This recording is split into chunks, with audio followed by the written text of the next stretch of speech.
باللہ من الشیطان الرجیم بسم اللہ الرحمن الرحیم۔ میرے مضمون کا عنوان ہے آفاقی پیغام اور دجالی اقوام۔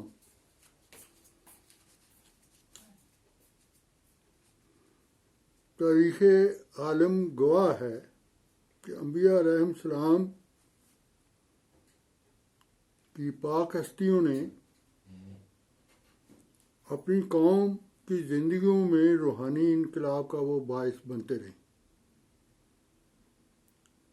یہ وہ مبارک وجود ہیں کہ بندے اور خالق کے درمیان حائل حجابوں کو انہوں نے دور کیا، اپنی قوم کو اپنے خالق کے قریب لانے کا کردار ادا کیا۔ اللہ کے ان فرزادوں نے نیکی اچھائی کے نور کا روحانی اجالا اپنے دور میں کیا۔ انبیاء کرام کی لائی ہوئی تعلیم اور نور ہدایت وہ کار فرما تھی کہ ہر ملک اور ہر قوم میں نور کی روشنیوں کا ظہور ہوا۔ وہاں آج بھی کسی نہ کسی رنگ میں ان کی برکتوں کی کچھ نہ کچھ جھلک ضرور دکھائی دیتی ہے، جو کسی زمانہ میں دلوں کی صفائی اور ایمان کی پاکیزگی کا موجب بنی تھی۔ تمام قومی مذاہب خدا کی طرف سے تھے۔ ان مذہب کے بانی بلا استثناء وہ انسان ہی تھے، وہ کوئی خدا نہیں تھے جس طرح عیسیٰ علیہ السلام کے بنائی، جن کو نبوت کے منصب پر فائز فرما کر ان کو ان کی قوم کی طرف مبعوث فرمایا۔ مرور زمانے سے ان کی تعلیمات میں بگاڑ پیدا ہو گیا۔ ان نبیوں کے آخر میں خدا تعالیٰ نے آن ظلم کو مبعوث فرمایا۔ آپ کا پیغام آفاقی تھا، پہلے ان کے پیغام سے قومی تھے، آفاقی تھا اور ہر لحاظ سے مکمل اور آخری۔ آپ کو ساری دنیا کی ہدایت کے لیے مبعوث فرمایا۔ مرور زمانہ سے ان کی تعلیمات میں بگاڑ پیدا ہو گیا۔ ان سب نبیوں کے منصب پر فائز ان لوگوں کو قوم کی طرف مبعوث ہوا۔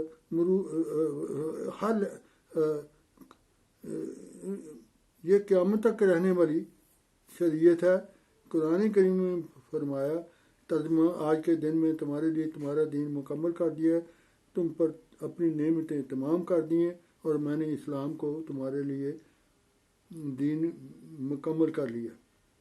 سورۃ مائدہ آیت 4۔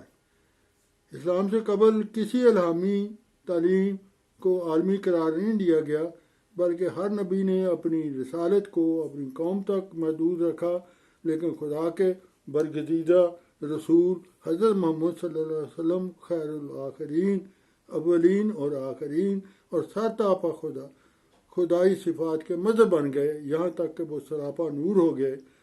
اس برگزیدہ رسول صلی اللہ علیہ وسلم نے خدا کی ان پر ربوبیت ظاہر ہوئی۔ آپ نے اپنی انتہائی گری ہوئی قوم کو اوپر اٹھایا اور اسلام ساری دنیا پر چھا گیا۔ خدا کی نور تاریکیوں کو چیرتا ہوا آگے سے آگے نکل گیا اور اعلیٰ سے اعلیٰ جلوے دکھا گیا۔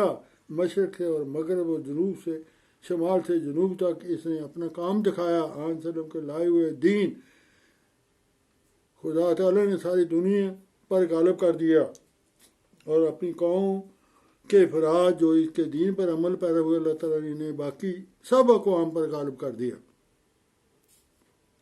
ایک وقت کے بعد پھر انسان غافل ہو گئے، جن کو دنیا نظر آتی ہے، خدا پس پردہ ہے۔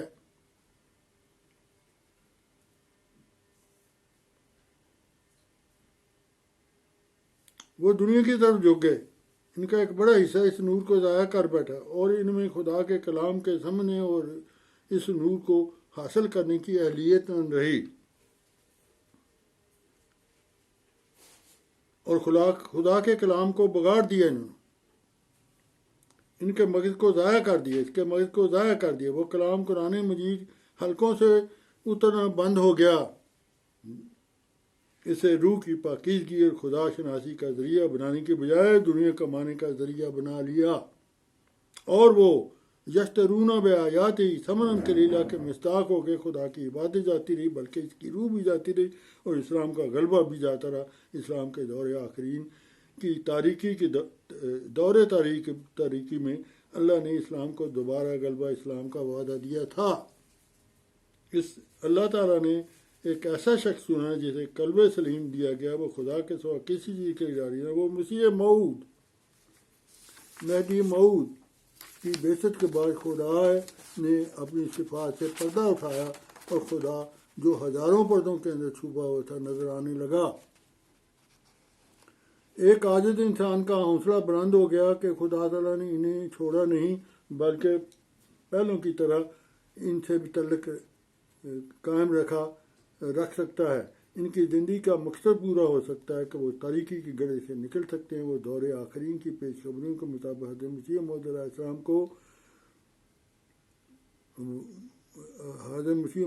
کو اسلام یعنی مسیح موعود اور اسلام کو واپس لے آیا، جو سریہ پر جا چکا تھا۔ ایمان کو سریہ سے واپس لانے کے بعد ویسے ہی پہلے کی طرح تر و تازگی اور رہنائی پیدا ہو گئی۔ آپ نے فرمایا، میں وہ پانی ہوں کہ آیا آسمان سے وقت پر، میں ہوں وہ نور خدا جس سے ہوا دن آشکار۔ آپ کا ظاہر ہونا تھا کہ سعید روحیں آپ کی طرف کھینچی گئی، وہ آپ کے نور پر دیوانوں کی طرح قربان ہو گئے۔ اپنا سب کچھ آپ کے قدموں میں لا ڈالا۔ ان کے دل پہلے ہی اسلام کی تر و تازگی کے لیے بے قرار تھے، انہیں دل کی ہر مراد مل گئی، ان کی گردنیں اسلام کی فتح کے لیے حاضر ہو گئی۔ یہ پاک باز گروہ جو آپ کو دیا گیا، اسلام کی سربلندی کے لیے یہ دیا گیا آپ کو پاک گروہ جو اہم دی گئی۔ یاجوج موجود کا خروج اور زوال ایک یہ اہم پیش گوئی ہے۔ بڑی غلط فہمی ہے اس کے متعلق۔ یاجوج موجود کی کئی شکلیں بیان کرتے ہیں مسلمان، وہ ابھی تک انتظار کر رہے ہیں۔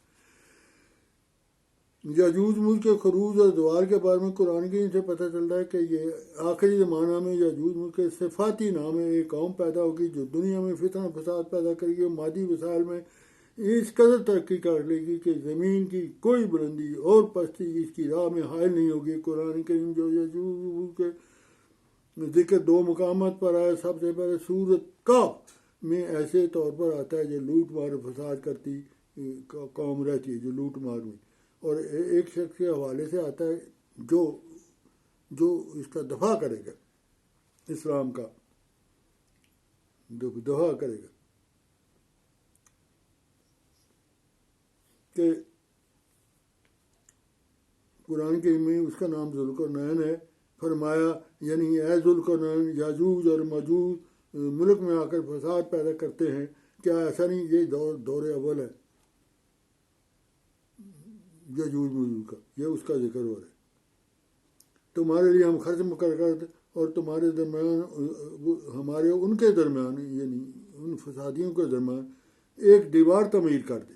سورۃ کہف آیت 94-95۔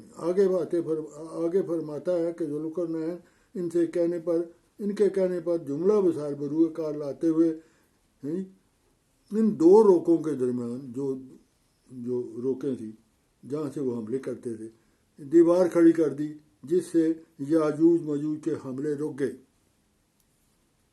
دوسری صورت ہے سورۃ انبیاء، جہاں بتایا گیا کہ یاجوج ملک کے مستقبل کے زمانے میں مادی وسائل اور جنگی صلاحیتوں میں اس قدر ترقی کر جائیں گے کہ دنیا کی کوئی بڑی طاقت حتیٰ کہ پہاڑ اور سمندر بھی اس کی راہ میں حائل نہیں ہو سکیں گے، اتنی ترقی تھی ان کی۔ جیسا کہ فرمایا، وہ ہر بستی جسے ہم ہلاک کر چکے ہیں اسے فیصلہ کر دیا گیا کہ اس کے بسنے والے لوٹ کر واپس نہیں آئیں گے، یہاں تک کہ یاجوج ماجوج کو کھول دیا جائے گا اور بلندی پر سے کود پڑیں گے، بلندیاں بھی سر کرتے جائیں گے۔ قرآن کریم کسی کہانیوں کی کتاب نہیں، بلکہ اس میں بیان کردہ واقعات تو آئندہ آنے والی قوموں کے لیے بطور نصائح